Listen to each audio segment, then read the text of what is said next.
Oh. Just howling at the moon? That's no moon. That's a ring light. These are all details that we don't need to go into. I mean, howling at the moon, as if that does any good. It's the lupine equivalent of saying first on a YouTube video in the comment section. Me, I was you first. What a pointless howl. It's werewolf season here at Castle Yeaskull, which has been a name I've been trying to brand this place for 10 years now. It's never caught on. Doesn't matter. It is the season of the wolf. Woman, you want me, give me a sign. Which I guess is Halloween, which is a season of spiders and skeletons and all sorts of ephemera. But it's relevant because the season of the wolf inspired this week's post, which was called The Wolf in Me. The title and the structure of me saying the wolf in me is also a nod to a Bob Dylan song. I don't know if any of you are aware of how much of a fan of the Zimmerman I am, but if you've ever seen The Big Lebowski, you'll know there's a song called The Man in Me. But oh, what a wonderful feeling.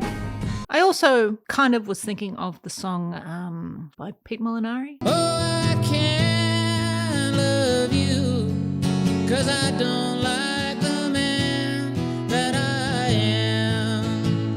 A great song. Look it up. Pop quiz. What do you know about werewolves? I mean, I've done my usual cursory glance at the research. And it's interesting that I should mention the word curse because quite often werewolves become werewolves from a curse, not a bite, from a curse. Did you know werewolves first came about or were prevalent in cultures where the wolf was the largest natural predator in that area? I will kill all of you.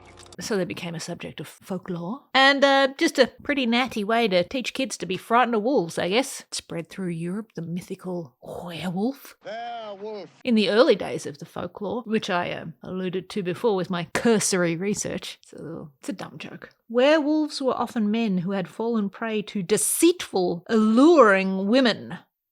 Aw, poor man. Stop being so needy. I look forward to your letters. As Catholicism spread throughout Europe, werewolves became connected more with magic and sorcery. That's me with a wand, although I suppose this would work just as well. And witches.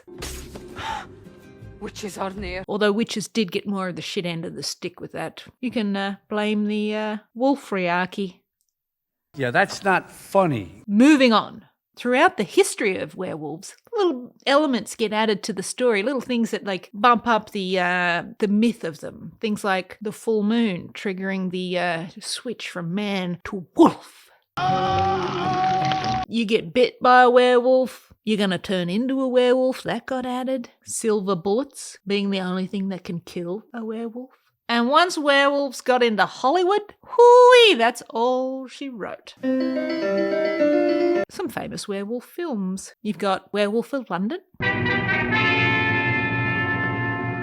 The first movie I ever saw with a werewolf, which was an American werewolf in London. London seems to be a place where werewolves hang out. I would maybe avoid that place if I were you. The Wolfman. 100 tiny little baby chickens, and your wolfman's got them. And of course, the immortal classic Teen Wolf. Give me a keg of beer. All of this cursory research. That's no moon. That's a ring light. Set up the idea of the beast inside me, the wolf in me. Am I an introverted extrovert or an extroverted introvert? These are the kind of questions I ask myself when examining the wolf in me. Is the wolf the introvert who comes out, or is the wolf the extrovert who comes out? Either way, despite me being on camera right now, I am most definitely an introvert. Whether it's inside or outside doesn't really matter. I have to let the wolf out to go do the brave things. I fight against that introvert every day. Let the wolf out of its cage. Rip off its shirt. Well, not rip off its shirt. That would be against YouTube community guidelines. I don't know. Let the wolf out to howl at the ring light of my living room. Speaking of the moon, I read a very scientific paper by astronomer Phil Platt, which was looking into how full does the moon have to be to trigger the switch from man to werewolf. And if you have a werewolf on the moon, or a person who can turn into a werewolf, would they be in a permanent state of werewolfery because of surface contact with the moon? Or is it the light reflected from the moon that makes them a werewolf? So if they were on the dark side of the moon, would they have to stay over there so they weren't a werewolf? The bigger question of the paper, I think, is should we allow werewolves to join the space program and become NASA astronauts? Considering the risk if they're with the crew and they get to the moon and they're triggered by just proximity to the moon and become a werewolf and tear everybody to shreds. I mean, that's a risk. Some of you may die. One puncture of your spacesuit, you're going to fly off into space. Would you? Anyway, this isn't about a wolf on the moon. This is about the wolf in me. We've already established that. If you take the biting and the eviscerating and the excess of hair on the body and the howling at the moon and salivating and sharp teeth out of the equation, let me pitch to you all the reasons why you should nurture little wolfie within you and let little wolfie out from time to time. It doesn't need to be out all the time. You don't need to be in wolf form all the time. In fact, I don't recommend that because people will find you very off-putting, little unapproachable. And you don't want to be that unless you're a cute wolf. Now, the wolf in you is a hunter, for sure. But one of the other great wolfy traits is the watchfulness of the wolf, the attentiveness, the ability to sit at the edge of the forest and assess the situation before acting. Considers the pros and cons of the world, of the action, of the thing that they're going for before leaping across the meadow to kill the chicken. I don't know what they're doing. I mean, they also have in their nature just the look out, don't assess anything and just rip across the meadow, shoot out into traffic and take a chance. If you change your mind. That is the dichotomy of the wolf. I know I've just contradicted myself, but wolves are smart. That's basically what I'm saying. So you've got this really smart animal inside of you that is capable of acting swiftly, but also assessing before taking action.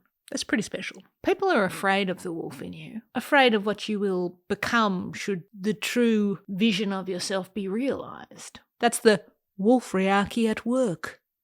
Doesn't really flow off the tongue, wolfriarchy, not like patriarchy. Howlriarchy, no. They're right to be afraid. And that's why you'll always be up against people throwing out traps to catch you, to push you back, to stop you being a wolf and getting what you want. They're always trying to make you give up, to go back to the forest, to your den, to your lair. Don't give up, be a wolf. This actually leads me quite nicely into, I wrote about the wolf in me sometimes succumbs to the sheep in me. And I don't mean follow blindly. I mean more like you disguise yourself as a sheep so that you blend in, don't stand out. There's the safety of the flock. And that's okay, but they don't have the saying a wolf in sheep's clothing for nothing. You have the potential to do something bold and to break away from this flock. So it's okay to succumb to the sheep every now and again and, just be content bleating away in the field, chewing on the soft grasses. But when the wolf is ready, the wolf will come out and do what wolves do. Those jeans are going to rip completely. You've lost all those trousers, guys. So I will say, when you need a break, be the sheep. Pull on your sheep-lined Uggs, as I do. Be the sheep. Even wolves need warm feet. The wolf in you is your ability to express yourself at a moment's notice. That wild side of you, to create at random, whether it's words, music, painting, whatever it is. It's the wild you expressing. Don't just let it out when the moon is full. Go out at any time and eat up the world. Am I speaking in cliches? Riddler! Be the wolf. Get out there. Let that wild side of you out. I'm not going to call it a beast because I don't think it's a beast. I just think it is an animal that yearns to just eat the world. Eat the world. The world's going to eat you in one bite, so make sure it's got something to chew on. That's what I say. Put away your silver bullets. I mean you no harm. Do you have a wolf inside you? A sheep? A lemur? Whatever it is. I'll see you on the moors.